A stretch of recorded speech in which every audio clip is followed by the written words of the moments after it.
Olá pessoal, tudo bem? Meu nome é Grace Furlaneta Reis, eu sou nutricionista e vou falar sobre as orientações nutricionais para o enfrentamento do Covid-19. Então, primeiro a gente vai falar sobre hidratação, tá? Que é uma das principais aliadas nas infecções virais. Os vírus, em geral, né, eles podem fazer você perder o apetite e também causar diarreia e vômito, levando consequentemente uma desidratação. Então, por isso que é fundamental manter uma boa hidratação. A recomendação é que se faça a ingestão de 35 a 40 ml de água por quilograma de peso por dia, tá? Então, esse é o cálculo que se faz para saber quanto que você tem que tomar de água por dia. Na prática esportiva, esse volume ele deve ser aumentado. Outro ponto bem importante que muitas vezes, né, as pessoas acabam esquecendo e não dando muita importância é com relação à higienização de frutas e verduras, que a gente vai consumir cru, tá? Não que a gente vai cozinhar, porque quando a gente vai cozinhar, o calor já faz essa eliminação de micro-organismos.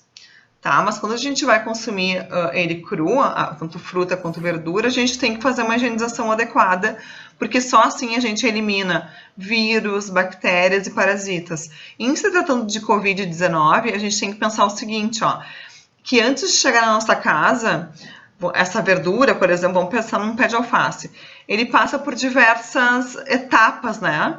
Na cadeia produtiva. Então vamos pegar, ele está lá no produtor, ele vai ter que ser transportado até o mercado ou ponto de distribuição. Nesse ponto no mercado, por exemplo, ele tem muita gente, né, que passa em volta. Se tiver alguém contaminado que tocou naquela verdura, naquela fruta, ou espirrou, né, e foi gotícula contendo vírus na fruta, na verdura, a gente pode acabar se contaminando. Então a única forma, né, de eliminar é fazendo essa higienização correta. Como que eu faço a higienização? Primeiro, a gente vai remover, a gente vai descartar raízes e partes deterioradas, tá? Então, por exemplo, vamos pensar então de novo no pé de alface. Vamos remover as folhas que estão feinhas, vamos lavar em água corrente, folha por folha ou fruta por fruta, um a um. Depois a gente vai deixar, né, essas folhas, essas frutas e verduras em geral, imersas numa solução clorada que a gente vai preparar com água e hipoclorito de sódio, tá? Tem produtos específicos para higienização de hortifruti no mercado, ou também a própria água sanitária. A gente vai olhar ali no rótulo, nas informações, se ela é para ser usada em fruta e verdura. Se, né, disser que ela pode ser usada, a gente pode fazer o uso da água sanitária sem problema, que vai funcionar igual. Então, normalmente a concentração é de 1 colher de sopa para cada litro de água e a gente vai deixar então ali 15 minutos, tá? Então, por 15 minutos vamos deixar submerso. Depois a gente vai fazer o enxágue, folha por folha, fruta por fruta, em água corrente, para remover então esse excesso de cloro, esse resíduo, né, de cloro, e depois a gente vai consumir. Se a gente não for consumir, for guardar na geladeira, é importante secar bem, né, essas folhas ou essas frutas com o auxílio de um papel toalha ou uma centrífuga, para depois guardar na geladeira, porque senão, se eu deixar muita umidade, vai acabar estragando mais rapidamente, certo? Com relação à dieta, tá? Então, como é que tem que ser a dieta para a gente ter nosso sistema imune cada vez mais fortalecido? A gente deve consumir alimentos ricos em antioxidantes, tá? Por que eles são importantes?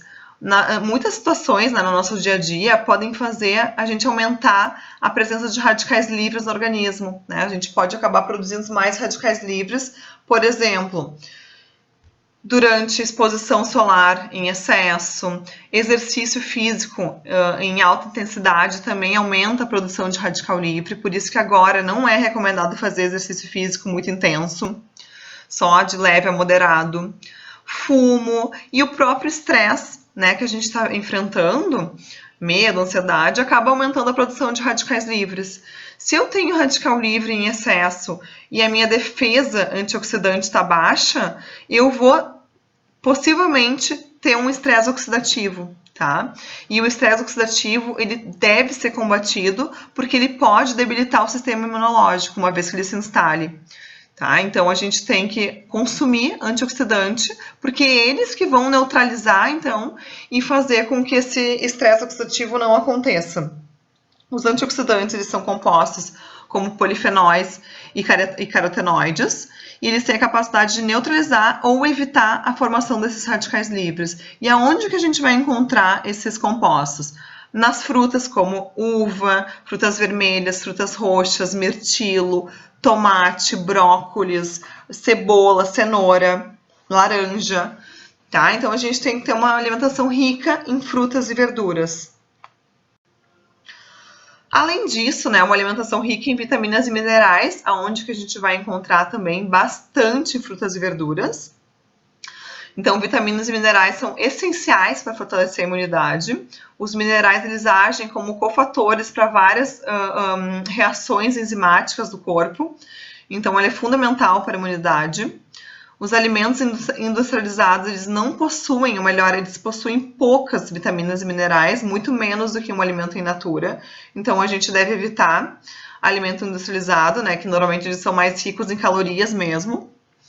Preferir fruta e hortaliça in natura. Então, a melhor opção sempre é o prato colorido, né? Bastante variado, bastante cores. Mas também não esquecer de alimentos de origem animal, como as carnes. As carnes de todos os tipos, principalmente as vermelhas, derivadas de animais e frutos do mar, são fontes de zinco, que é um mineral importante para a imunidade. Além disso, leguminosas, oleaginosas, como nozes, amêndoas, castanhas e verduras folhosas, são fontes de magnésio. Selênio a gente deve consumir também, onde que a gente vai encontrar bastante na castanha do Pará, né, que é a principal fonte de selênio na alimentação. Fontes de gordura como queijo, gema do ovo, vegetais de coloração alaranjada, como manga, mamão e cenoura, são ricos em precursores de vitamina A.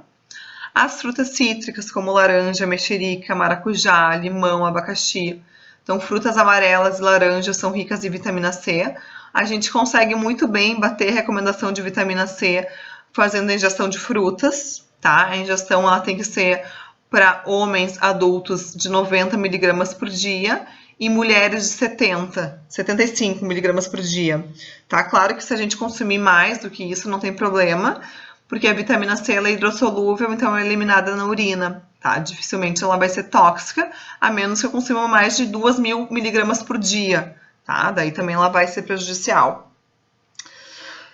As carnes, como fígado, leites, ovos, legumes, verduras, especialmente brócolis e a couve, cereais integrais, leguminosas, como ervilhas, algumas oleaginosas, como amendoim, castanhas e nozes, e o abacate, e também o levedo de cerveja, são ricos em vitaminas do complexo B.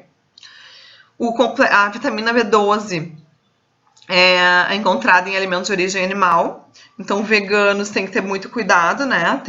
Tem que considerar o uso de suplemento com orientação profissional, porque a carência de B12 ela pode levar à anemia e comprometer o nosso sistema imune.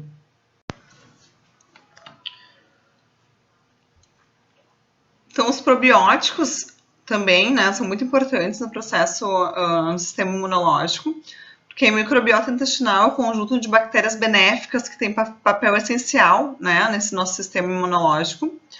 Essas bactérias, em associação com a mucosa intestinal, são a frente de defesa contra muitos organismos patogênicos, como ocorre nas infecções virais. E evita, então, eu ter um intestino saudável, não ter uma desbiose intestinal, evita que os patógenos se multipliquem, que ultrapassem as barreiras e penetrem no organismo, e reduzindo, assim, a chance de causarem doenças. As recomendações são, então, ingerir muitas fibras, né, que são prebióticos, são alimentos, né, para as bactérias intestinais, como frutas, legumes, verduras, aveia e outros cereais integrais, que também são fontes de fibras. Preferir sempre alimentos in natura ou minimamente processados, porque esses alimentos ultraprocessados, eles são ricos em gorduras, açúcar e sódio e pobres em fibras. E também fazer, né, o uso de probióticos, que são os micro-organismos em si, que a gente vai recomendar, né, nós nutricionistas ou outros profissionais da saúde, mandar manipular ou então adquirir pronto mesmo um pool de micro-organismos, de bactérias, né, probióticas. Com relação à dieta, são essas as dicas. Agora só uma parte para como conservar os alimentos a temperaturas seguras. a gente tem que manter esses alimentos abaixo de 5 graus ou acima de 60 para retardar a multiplicação de micro-organismos. Não descongelar alimentos a temperatura ambiente. Fazer sempre isso dentro da geladeira, né? Deixar o alimento ali dentro descongelando, ou então na função descongelar do micro-ondas, ou então colocar ele para cozinhar imediatamente no fogão, forno ou micro-ondas, tá? Mas evitar de deixar alimento a temperatura ambiente descongelando. Durante o processo de cocção, então durante o cozimento, os alimentos eles devem atingir 70 graus lá no meio do alimento, tá? Ele tem que ser bem cozido para eliminar o coronavírus e outros patógenos e garantir então uma ingestão segura desse alimento. Após o cozimento, refrigerar rapidamente os alimentos perecíveis ou cozidos. E as sobras não devem ser armazenadas por mais de 3 dias na geladeira. Então, esse é o tempo que a gente deve manter depois de pronto o alimento. Então, algumas referências. Espero que tenham gostado. Muito obrigada.